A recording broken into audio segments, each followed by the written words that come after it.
Here we are in week 1. You've got the game that you've referenced. It's going to be a blast to watch. But in college football, and I believe it's all about the game, it's all about the ball. This week, it's also about a guy you've worked with, Lee Yeah. Corso.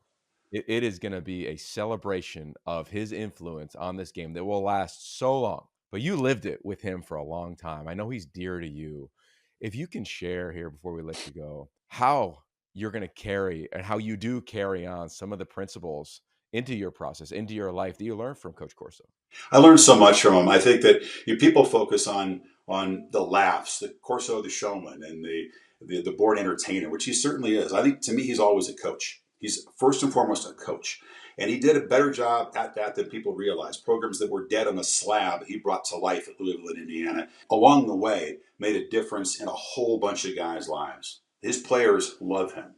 He left a piece of him in their hearts when he coach them. And I think that what I learned from him is a passion and a commitment and a joy for overall the sport, those who play it and coach it. That's what he always brought to it. That's the fundamental thing I think that he has made his TV career about. Yeah, it's entertaining, but he loves everything about it, the crowds, the environment, the pageantry.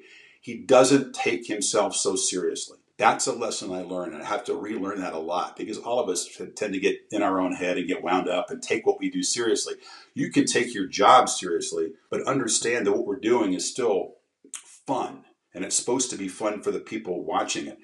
He's taught me so many lessons like that. It's the hangs. It's the time at the promo shoot in the summer. I posted some pictures on Instagram showing Corso doing outrageous things in the course of promoting the show. Some stuff riding a duck at the pool in USC. I don't know what he was doing. We have no idea what the point of that campaign was. No one can remember. The people who worked it cannot remember what somebody might have got high and figured, let's put Corso in a duck in a red and white striped 1920s swimsuit, and that'll be great. That'll really sell the show. I don't know, but he bought into it, committed to it. He did that every summer, and that's just being able to hang with him.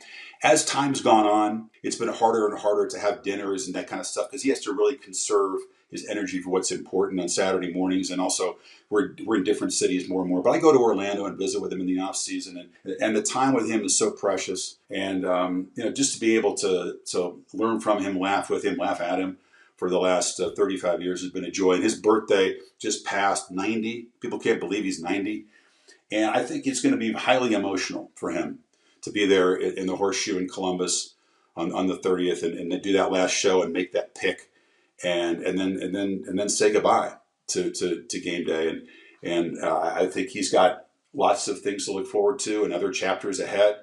I want to toast his 100th birthday in 10 years. But in the meantime, it's impossible for me not to reflect on that and, carry on the lessons that he taught. Let's just love on Corso. Like, do you have a story? Oh Here my we are gosh. in week 1. Well, the greatest that story stands out. The greatest story of all time, and I might get some of the details wrong, but this has been told to me by a number of different people, a number of different times when he was the head coach at my alma mater, Indiana. Playing, I think it was Ohio State at the time, heavy underdogs. The Hoosiers went out and scored the first touchdown of the game.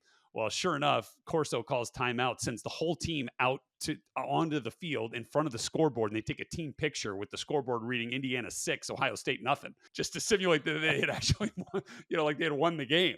I don't think they ended up winning that game, but that I think is a picture of who Corso was, like the forever optimist, the guy that was always trying to instill a confidence in people, whether they're on the team or those that follow the team, those that love the team and follow the game.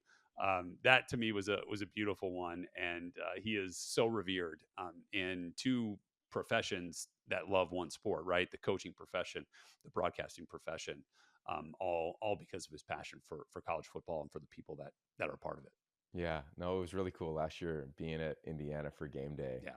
With you, of course, Yeah. at your school, and he was there. And just watching, it was such a big deal for Coach Corso to be at your university. Oh my God, it was huge. It was amazing. Like, that is a core memory. I'll never forget watching him walk through the Graduate. That's right. And kind of walk through and get into his car and away they went to game day or came from practice. It was like a rock star. It was, yeah. To Fowler's point, like he was the rock star, and he is the rock star in that group. I'll just leave with this on him. I think that in the world we're in now in college football, like when we played, nobody talked media rights. Nobody even knew what they were. Nobody talked about coaching salaries because they weren't a thing. It was just, you just coached. That's just what it was. That's what it was when he coached. He coached because he loved to coach. And now it's more of a business. I mean, we can't ignore that element of it. But I think what I've always heard Kirk Herbstreit talk about him, it was always reminding him like, hey, it's entertainment, baby, or whatever he would say to him. And I think that's a really cool reminder for us in television because Yeah. it is so serious. And a transaction or a trade in the NFL, or a big quarterback or a freshman signee and NIL deals or whatever it might be. But like when we get to the show on a Saturday, hey, it's entertainment, baby. Like it's a blast. Yeah. Like, go have some fun, laugh a little bit, tell a joke, make fun of yourself, whatever it may be. And I think Coach Corso created that, and I Yes. hope that tone remains, and I trust that it will. Well said, brother.